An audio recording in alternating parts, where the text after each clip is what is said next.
I'm the only person on this stage that actually was involved in the chief architect of balancing the federal budget. You can't do it with empty promises. You know, these plans would put us trillions and trillions of dollars in debt.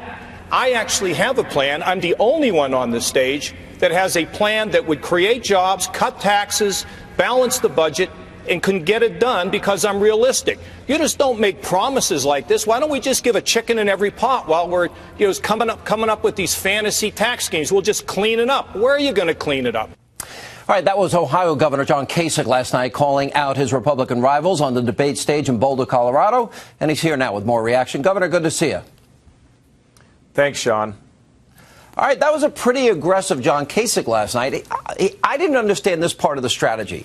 You're right. You were the last person to leave a balanced budget and a surplus and a projected surplus. You took a deficit, you turned it into a surplus, you created jobs as governor. What I didn't understand is you've been really harsh in your attacks of your fellow candidates, and I didn't understand what the strategy was behind that. Well, there's no strategy, Sean, other than we're going to pick a president. We got to pick somebody who knows how to lead this country. And, you can't just have a tax plan that's going to add up to $10, $11 trillion and expect to balance the budget. You've always praised me for being the leader who said CBO estimates 7 years, all that, so we didn't make numbers up. And that's how we got to a balanced budget. Okay, well, you can't get to a balanced budget and begin to pay down debt and thus create jobs in this country if you don't have specific plans to make it work.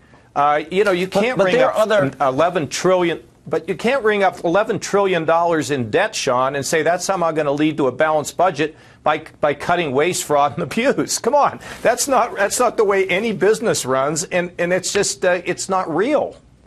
But I think there's definitely billions and billions in waste, fraud, and abuse. There's billions that can be generated in the economy by eliminating the bureaucracy.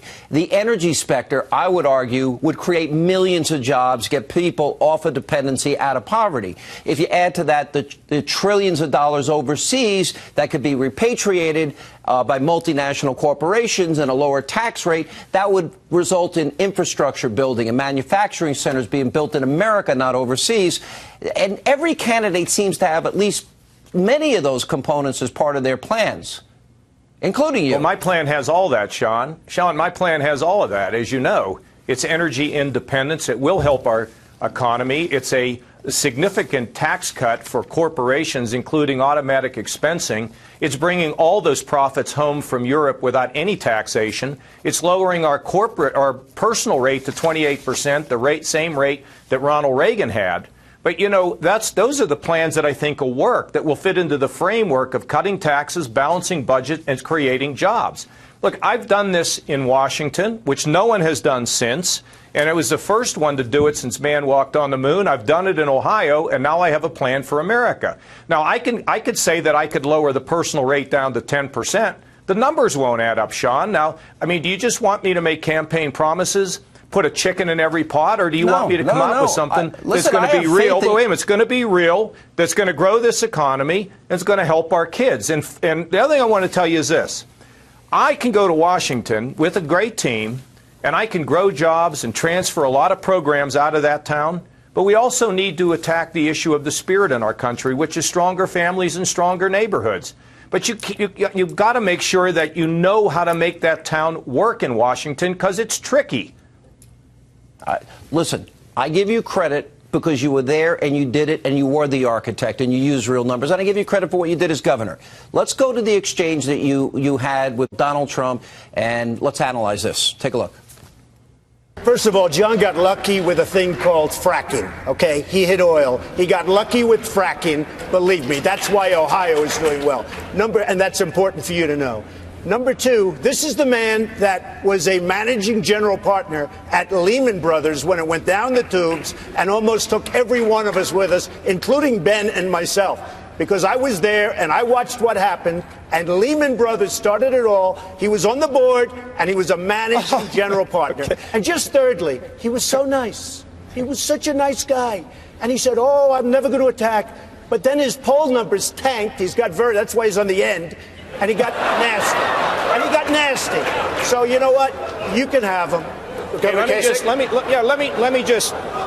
Let me respond. First of all, Ohio does have an energy industry, but we're diversified. We're one of the fastest growing states in the country. We came back from the dead. And you know what? It works very, very well. And secondly, when you talk about me being on the board of Lehman Brothers, I wasn't on the board of Lehman Brothers. I was a banker, and I was proud of it, and I traveled the country and learned how people make jobs. I don't get surprised often, and the way you've been running the campaign up to this point, that seemed a little out of character, even leading up to this week, saying that these guys' plans, our party has gone crazy.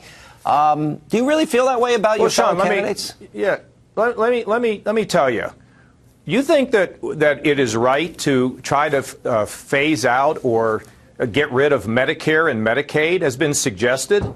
You're not going to win an election with that position. I can tell you're not going to win in Ohio. I mean, do you think that it's realistic for us to ship 10 or 11 million people out of this country, deport them, and break up families? I mean, I don't think it's right to have a tax plan that puts us $11 trillion, $10 trillion more in the hole. I don't think that makes sense either.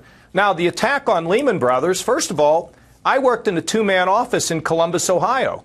If I was able to bankrupt Lehman Brothers from a two-man office in Columbus, Ohio, I ought to be Pope, not president. Thank you, sir.